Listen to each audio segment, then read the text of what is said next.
Hello mindful foodies, Inga from Health Origins here. So today we're going to be making cauliflower tikka masala in Instant Pot. So first we want to start baking our cauliflower in the oven and then we're going to get on with the main dish. So I've got one cauliflower head that I've separated into little kind of florets here, and we're gonna add 2 teaspoons of gherkin brine in this instance, but I normally use green olive brine. I love using olive brine for marinades and things like that and coating vegetables before baking them. So I'm just gonna put about 2 to 3, I'll do 3 teaspoons of this brine, and I'm gonna mix it up to make sure it's all kind of nicely wet and coated in that, because that's what's gonna help our spices stick onto our cauliflower, and also give that little bit of kind of sourness as well from the acid from the vinegar in the pickle. So that's all done.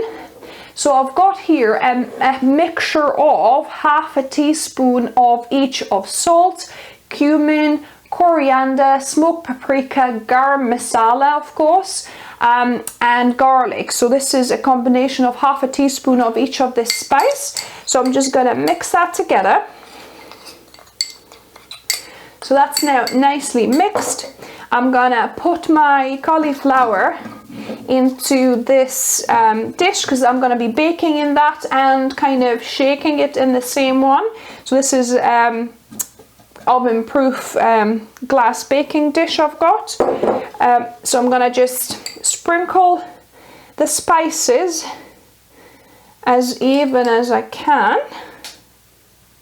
And I'm gonna leave that little bit actually because I've got an extra ingredient, cubed aubergine as well for this recipe. This is completely optional, you don't have to do that bit. So I'm gonna just shake this one first to make sure they're nicely coated. And I've got one aubergine that I've cut up into little cubes here, and I'm gonna be baking this as well. Like I say, that's completely optional. I happen to have it and I want to use it, and I think it'll go really well in this tikka masala. Yeah, you don't need to use it. Or if you've got some extra other veggie that you want to use up, or you want to add extra bit of tofu, you could do that as well. So yeah, I'm just gonna put whatever remaining bit of spices I've got left on this, and I'm gonna now bake these in the oven on 200 degrees for 15 minutes, just so it kind of starts part cooks and starts drying out a little bit. Just to show you that I've added my aubergine in a wider, obviously, baking tin, so that way it will dry out better. Now on to the main recipe. So I'm preheating my Instant Pot on saute mode. So now my pot is saying hot, so I'm gonna start by adding my onion. You can hear it sizzling nicely. Gonna add my pepper, the green chilli,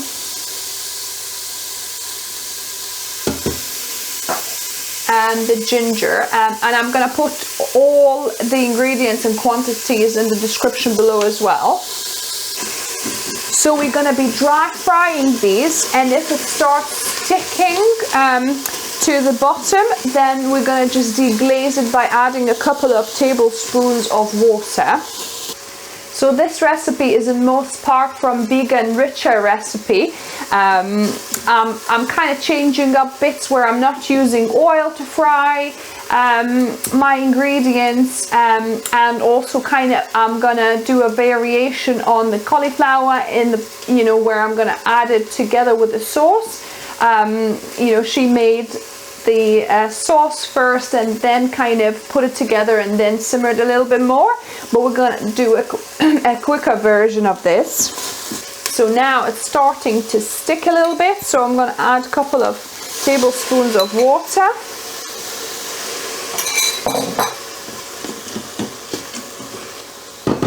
And just keep on frying for a couple more minutes. So now I'm going to be adding my chopped garlic. So this is 6 cloves that I've chopped up. And we're going to fry it for another minute. So it's been about a minute frying the garlic, and we want to put our 2 tins of chopped tomatoes. So 400-gram tins, or just one larger one, 800 grams. So just gonna add the tomatoes so that my ingredients don't start burning.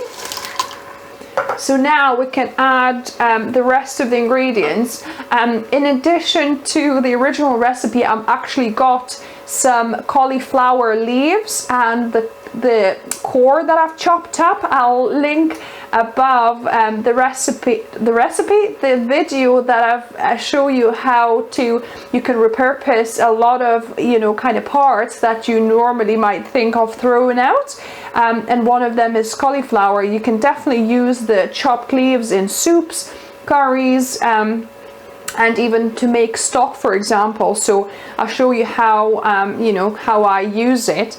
So that goes in. That's just additional. You don't have to add this.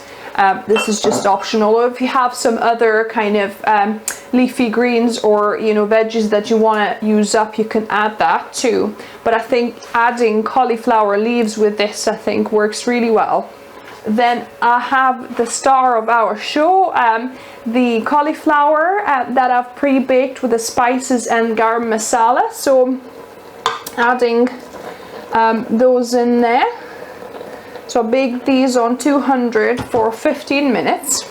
I've also baked one aubergine, but I'm not going to add it all. I'm going to probably add half of it, and half of it I'm just going to leave to use for a different recipe, because these are great. You can add these into stews and curries. Have that partially baked, because this also was baked for 15 minutes, and you can store this in a container and use it in different recipes.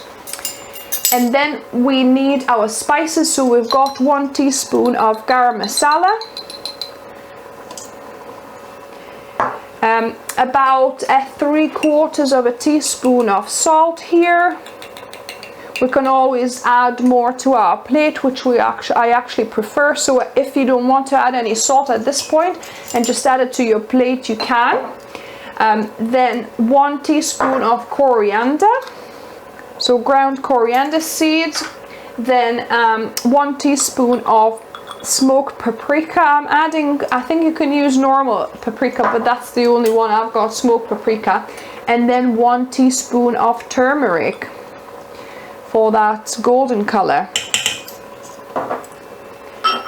And then the recipe calls for 2 teaspoons of dried fenugreen leaves, which I don't have and I couldn't find, but from doing my research online, I saw that you could use celery leaves, fresh celery leaves instead of fenugreen leaves. Maybe instead of fresh ones, I don't know regarding like the dry ones, but that's what I'm gonna add. So maybe about 2-3 tablespoons here.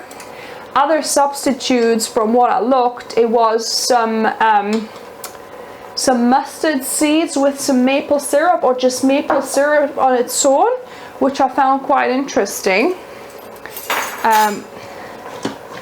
So that's all the spices, and then the last ingredient is 1/2 cup of non-dairy yogurt. So I've got soy yogurt here, or you could use coconut or any other plant-based plain yogurt.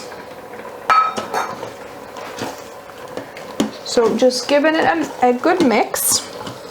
And you can also, if you like it spicy, you could also add 1/3 or 1/2 teaspoon, up to 1/2 teaspoon of cayenne pepper apparently. but for us it'll be enough from one green fresh chili. I think we can't handle much spice, so I'm not adding any, but you can add some cayenne pepper here as well. And then the last touch I want to add is I'm going to add a teaspoon of rapadura, so unrefined cane sugar, just for the tad bit of sweetness, because it's always nice to have a sweet and kind of savory and salty flavor. So the recipe did specify that you can have up to a teaspoon of some kind of sugar to taste. So I'm just going to mix that through. So now I took it off saute mode. We're gonna cook this on high pressure, pressure cook on high pressure manual for 10 minutes, and then we'll have our cauliflower tikka masala, vegan tikka masala ready. My Instant Pot has finished cooking. I've also actually released the pressure because I couldn't wait that long for it to naturally release, but if you can, just let it naturally depressurize. So let's have a look. Wow, it's looking good. It's still bubbling away a little bit, so it's fairly hot. So I'm gonna dish some in.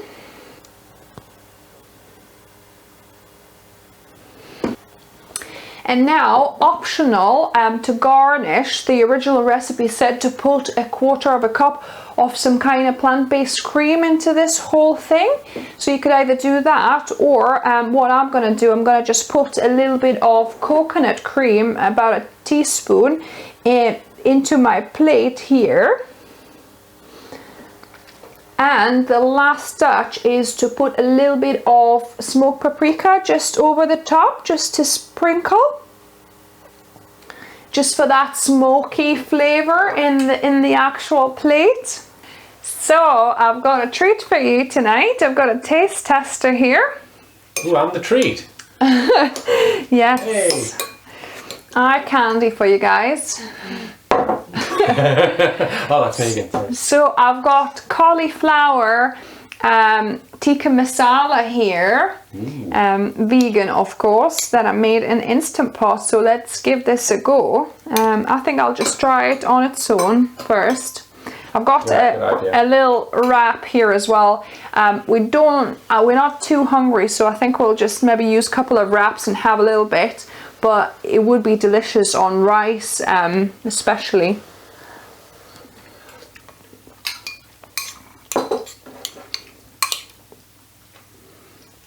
Yeah.